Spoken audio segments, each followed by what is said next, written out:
Olá pessoal, tudo bem com vocês? Espero que sim. Hoje nós iremos recapitular aqui, rever os assuntos que nós abordamos em nossa prova, os assuntos que temos estudado até aqui, o conteúdo que precisamos relembrar para a realização de nossa avaliação mensal, a nossa mensal 02, que acontecerá logo mais, tá bom? A gente inicia aqui estudando tipos de predicado. Os predicados são classificados em 3 tipos, não é isso? Nós temos o predicado verbal, que é quando o núcleo desse predicado é representado por um verbo que expressa ação. Eu já sei que predicado é toda aquela informação que é dada a respeito do meu sujeito, estão lembrados? O professor sugeriu um tema para o trabalho. Quem é aqui o meu sujeito? Obviamente que o meu sujeito é o professor. Não é isso? Estou falando sobre o professor, portanto, o professor é o sujeito. O que resta aqui nesse enunciado nós chamamos de predicado. Qual é meu predicado? Sugerir um tema para o trabalho. Certo, eu aprendi que no predicado, para que eu o classifique, a primeira palavra que deve chamar minha atenção é o verbo, certo? Eu tenho o verbo sugerir. O professor sugeriu. Sugeriu o quê? Um tema para o trabalho. Eu percebo que o verbo sugerir é um verbo que expressa ação, é um verbo significativo, certo? Se eu tenho um verbo significativo, um verbo que expressa a ação do sujeito, eu chamo esse tipo de predicado de predicado verbal, certo? Olha o outro exemplo. Você falou a verdade. Quem é o meu sujeito? Você. Obviamente, estou falando você falou a verdade. Mas o detalhe aqui é o predicado. O predicado é todo o restante da oração. Falou a verdade. Quem é o verbo, gente? O verbo falar. O verbo falar também é um verbo que expressa ação, certo? Você falou. Falou o quê? A verdade. Então, aqui eu tenho um verbo que expressa ação, portanto, eu tenho um predicado verbal. Tudo bem? O colega não leu o livro.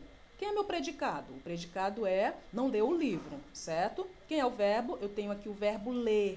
O verbo ler também é um verbo que expressa ação, portanto, eu tenho um predicado verbal.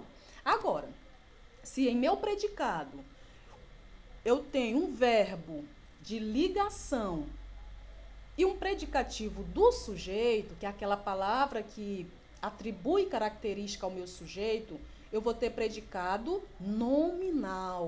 O que é mesmo o predicado nominal? Quando o núcleo desse predicado é representado por um predicativo do sujeito, que geralmente está conectado por meio de um verbo de ligação.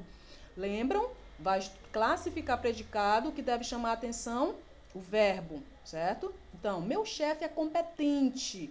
O que é meu predicado? É competente. Começou aqui no verbo, olha. Que verbo é esse? Aqui eu tenho o verbo ser. Eu já sei que o verbo ser é verbo de ligação. E tenho aqui a palavra competente que caracteriza ali, olha, o meu sujeito, meu chefe. Se eu tenho um verbo de ligação e tenho um predicativo do sujeito, o que é que acontece? Eu tenho um predicado nominal. Esse tipo de predicado, a palavra principal não é o verbo, e sim o predicativo do sujeito, certo? Porque o papel do verbo aqui nesse caso é conectar o sujeito ao predicativo, certo? E não expressar a ação do sujeito, como nós vimos no predicado anterior, no predicado verbal. Olha só, a Lagoa Azul é linda. Qual é meu predicado? É linda. O predicado é a informação dada a respeito do sujeito. Quem é o verbo? Aqui eu tenho o verbo ser, já sei que é verbo de ligação, e em seguida eu tenho o predicativo do sujeito, certo? É uma palavra que está aqui qualificando o sujeito Lagoa Azul. A Lagoa Azul é o quê? Linda. Então, observa que ela atribui uma característica para o meu sujeito. Nesse caso, no caso de verbo de ligação predicativo do sujeito, eu tenho predicado nominal. Lucas permanece calado. Eu tenho o verbo permanecer, que também é verbo de ligação, e tenho o predicativo do sujeito, certo? Nesse caso, eu tenho o predicado nominal. Lembrando que a palavra principal é o predicativo e não o verbo. Ele está arrumado. Aqui eu tenho o verbo estar também é verbo de ligação.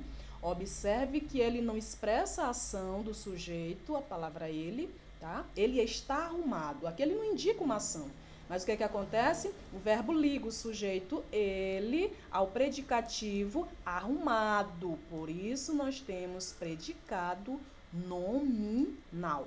Tudo bem? Agora, se eu tenho um predicado, gente, e nesse predicado eu tenho um verbo que expressa ação e ao mesmo tempo eu tenho um predicativo do sujeito, eu vou ter predicado do tipo verbo nominal, que é quando o núcleo desse predicado é representado por um verbo que expressa ação e um predicativo do sujeito. Olha o exemplo aqui. Os jogadores terminaram o jogo cansados. Qual é o meu predicado aqui? O predicado é terminaram o jogo cansados. Qual a palavra que deve chamar minha atenção logo em primeiro lugar? O verbo. Eu tenho aqui o verbo terminar. O verbo terminar é um verbo significativo, é um verbo de ação, porque os jogadores terminaram o quê? O jogo, certo? Então, o verbo terminar, ele é um verbo que expressa ação. Mas eles terminaram o jogo cansados. Observem que, além do verbo de ação aqui, eu tenho um predicativo do sujeito. Eu tenho uma palavra que refere-se ao meu sujeito qualificando de alguma maneira, né? Ele está dizendo que os jogadores estavam cansados. O modo em que os jogadores terminaram o jogo, cansados. Então, o que é isso? Predicativo do sujeito. Eu tenho dois núcleos, eu tenho duas palavras importantes nesse tipo de predicado, verbo de ação e predicativo do sujeito. O outro exemplo, Carlinha caminhava pela estrada apressada. O meu predicado é caminhava pela estrada apressada. Eu tenho um verbo que expressa ação, tá? Carlinha caminhava, tá? E eu tenho um predicativo do sujeito, o modo que ela caminhava, apressada. Ou seja, eu tenho dois núcleos. Eu tenho aqui duas palavras importantes, tá bom? E nós chamamos esse tipo de predicado de predicado verbo nominal. Por quê? Verbo de ação, predicativo do sujeito. Tudo bem?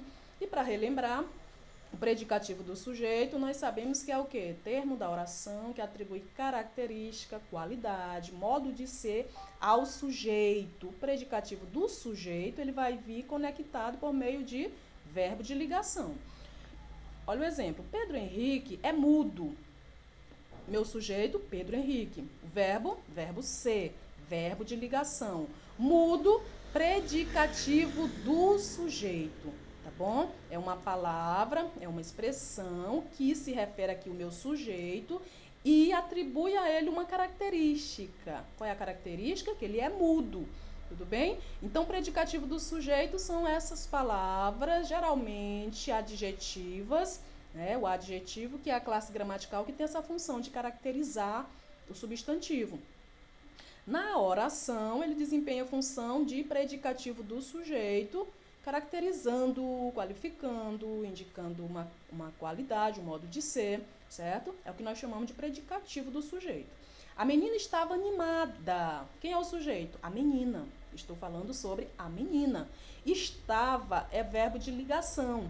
Animada é predicativo do sujeito. É uma palavra que refere-se ao sujeito e qualifica esse meu sujeito de alguma maneira. Ela estava como? Ela estava animada, certo? Então, aqui eu tenho o predicativo do sujeito e tenho, obviamente, verbo de ligação. Eles são tímidos. Quem é o meu sujeito? Eles. Estou falando sobre eles. Eu tenho aqui o verbo ser, eu já sei que é verbo de ligação, e eu tenho o predicativo do sujeito, que é uma característica do meu sujeito, tá bom? Então, predicativo do sujeito é termo da oração que caracteriza esse meu sujeito e que está conectado por meio de verbo de ligação, ok? Além do predicativo do sujeito, nós temos predicativo do objeto, gente. O predicativo do objeto é o elemento que atribui uma característica ao objeto direto ou ao objeto indireto, certo? Nós vimos que o predicativo do sujeito, ele vai caracterizar o sujeito. O predicativo do objeto vai caracterizar o objeto, tanto o objeto direto quanto o objeto indireto. E ele ocorre quando o predicado é verbo nominal, ou seja, quando eu tenho um predicado que apresenta um verbo de ação e um predicativo do sujeito. Olha só, e funciona como núcleo nominal do predicado. Vamos ver aqui o exemplo. O professor deixou Pedro desconsolado. Vamos analisar aqui. Quem é o meu sujeito? O professor, certo? O professor, porque eu estou falando sobre o professor. Aqui eu tenho o sujeito. Deixou, aqui eu tenho um verbo de ação. Quem deixa, deixa algo. O professor deixou o quê? Pedro. Pedro é o objeto direto, gente. Aqui é o meu objeto direto, por quê? Porque ele completa o sentido de um verbo transitivo direto. Então, o professor deixou Pedro, objeto direto, desconsolado. É aqui que eu tenho o meu predicativo do objeto. Por que é predicativo do objeto? Observem que a palavra desconsolado, ela atribui uma característica ao objeto Pedro, certo? É uma palavra que se refere aqui ao objeto Pedro e não ao sujeito professor. Então, é por isso que nós falamos que esse tipo de predicativo é do objeto. O predicativo do objeto, ele completa aqui o sentido, né, desse complemento verbal, caracterizando-o. Olha só, acho sua matéria fantástica. Quem é o sujeito aqui?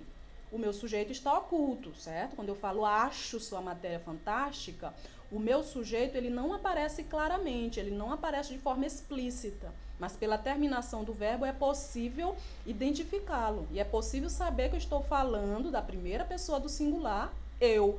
Não é isso? Eu acho sua matéria fantástica. Mas o sujeito está escondidinho aqui, certo? Então, o que acontece aqui? Eu tenho o verbo achar, tá? É um verbo significativo. Acho o quê? Acho sua matéria. Sua matéria, pessoal, é o objeto direto, porque completa o sentido do verbo. É objeto direto porque não tem auxílio de preposição aqui, tá? Não tem necessidade de preposição. Fantástica é o meu predicativo do objeto, tá bom? Porque é uma palavra que está qualificando aqui o objeto matéria fantástica, tá bom? Matéria, sua matéria é o objeto. Fantástica é predicativo do objeto, porque a palavra fantástica refere-se ao objeto matéria, tá bom? Eles deixaram a casa bagunçada. Quem é o sujeito? Eles. Eles é sujeito. Deixaram, eu tenho aqui um verbo significativo. Eles deixaram. Deixaram o quê? A casa, tá? A casa é o meu objeto direto, uma vez que completa o sentido de aqui, olha, o verbo transitivo direto, que são verbos que pedem complementos sem necessidade de preposição. Então, eles deixaram o quê? A casa, objeto direto. Bagunçada é predicativo do objeto, tá bom? Por que é predicativo do objeto? Porque caracteriza aqui, olha, o objeto direto, tá bom? Então, esse predicativo aqui, ele não se refere ao sujeito, ele se refere ao objeto, ele qualifica o objeto, tudo bem? Nós vimos também o emprego da vírgula, gente. Algumas regras básicas que devem ser observadas durante as nossas produções textuais, como utilizar a vírgula, e nós trouxemos algumas delas que nós estudamos durante essas semanas finais, certo? Olha só, o uso da vírgula. Aqui nós trouxemos algumas regras gerais. Primeira dela, não se usa vírgula entre sujeito e predicado. Essa regra ela é geral, tá bom? É uma regra que deve ficar fixa em nossa mente. Exemplo, Ana caminhava pela estrada. Aqui eu tenho o meu sujeito Ana e eu tenho o predicado caminhava pela estrada. Tá bom? Então, segundo a nossa gramática normativa, jamais nós devemos empregar a vírgula aqui entre esses dois elementos, sujeito e predicado, tá bom? Aqui não cabe uma vírgula depois de Ana, não cabe vírgula depois do verbo, não cabe a vírgula aqui entre esses complementos, tá certo? Não se usa vírgula entre sujeito e predicado. Segunda regra, a vírgula deve ser usada em termos intercalados. Então, quando há necessidade de intercalar algumas expressões, né, dentro de um enunciado, nesse caso ele vem separadinho pela vírgula, tá? Os termos intercalados, geralmente eles ficam entre vírgula. Olha o exemplo aqui. A menina, durante algum tempo, essa expressão aqui ela está intercalada, olha, ficou pensativa. Nesse caso aqui, sim, o uso da vírgula é obrigatório em palavras e expressões intercaladas, certo? A vírgula ela deve ser usada para separar o aposto, pessoal. O aposto nós aprendemos que são aquelas explicações que geralmente é dada a respeito de alguma pessoa, de algum elemento, certo? Por exemplo, você diz Maria, irmã de Bernadette. Olha aqui, ó, a explicação. Isso aqui nós chamamos de aposto. Irmã de Bernadette vendeu todos os seus bordados. Então, no caso do aposto, para separar o aposto, o uso da vírgula é obrigatório, tá bom? Uma outra regra, a vírgula deve ser usada para isolar o vocativo. O vocativo é aquele termo que chama a atenção, é quando a gente faz um chamamento, quando a gente faz uma invocação, tá bom? Nesse caso, o uso da vírgula também é obrigatório. Exemplo, oremos, irmãos. Luciano, você vai conosco? Certo? Então, quando você faz esse tipo de chamamento, uma invocação, o uso da vírgula é obrigatório.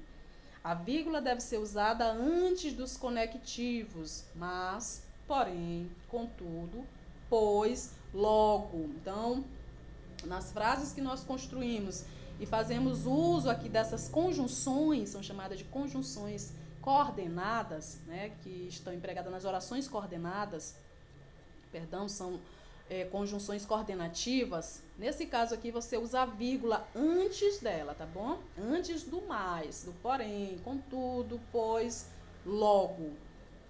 Olha o exemplo, ele gostava de poemas, mas, olha a vírgula aqui, olha, antes do conectivo, mas estranhava as metáforas. Tudo bem? Então, nesse caso aqui, antes desses conectivos, o uso da vírgula é obrigatório, é sugerido, tá bom? Usamos a vírgula para separar termos coordenativos. Olha só. Penélope comprou doces, salgados, biscoitos e balas diversas. Nesse caso aqui, que você vai usar uma lista de termos coordenativos, você deve usar também a vírgula para separar essas palavras, tá certo? E usa a vírgula também para isolar termos explicativos. Às vezes você escreve uma palavra e quer explicá-la melhor, você precisa usar alguns termos explicativos, por exemplo, isto é, por exemplo, a saber, digo, a meu ver. Então, nesse caso aqui, você também precisa usar a vírgula. Olha, ente canto, por exemplo, é o melhor do quarto. E eu coloquei essa palavra ente canto, gente. Mas, na verdade, não é ente canto. Aqui é este canto. Deixa eu corrigir aqui para vocês, que eu descobri que é possível corrigir sem precisar parar a videoaula. E isso é maravilhoso demais, porque eu não vou precisar parar a aula, né, para fazer essa correção. Então, não é ente canto, é este canto. Olha só, este canto, por exemplo, olha aqui o termo explicativo, por exemplo, é o melhor do quarto. Então, nesse caso aqui também usa-se a vírgula. Tudo bem? E para terminar, nós temos aqui o uso dos porquês.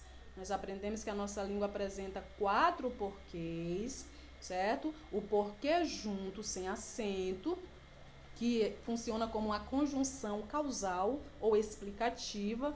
A gente usa para explicar algo, certo? Por exemplo, ele não foi porque estava doente. Então, aqui você dá uma explicação, certo? Você apresenta a causa. Nesse caso, você usa o porquê junto e sem acento. Mas nós temos o porquê junto e com acento. O porquê junto e com acento já é mais uma forma substantivada, já funciona como substantivo. E nesse caso, obviamente, ele vai vir antecedido de palavras determinativas, certo? As palavras determinativas são artigos, pronomes, né? Que geralmente a gente usa antes do substantivo. Então, no caso do porquê, não é diferente. Então, é uma forma substantivada antecedida de determinativo, como o artigo o, ou, pronomes este, aquele. Olha o exemplo. Ninguém entendeu aquele porquê, certo? Então, aqui nesse caso, você usa o porquê junto e com acento, funcionando como substantivo. Nós temos o porquê separado sem acento. Esse já é mais fácil de usá-lo, porque a gente sabe que é usado para fazer perguntas, tá? Se você produz um texto e necessita fazer uma pergunta, você vai usar o porquê separado sem acento. Por que você não foi à aula? Tá? Então, em frases interrogativas, diretas ou indiretas, você usa o porquê separado e sem acento. Por que você não foi hoje ao curso? Certo? Então, nesse caso, é porquê separado e sem acento. E temos o porquê separado com acento. Nesse caso aqui, a gente utiliza no fim de frase, antes de pausa. Olha, quero saber por quê, onde e quando.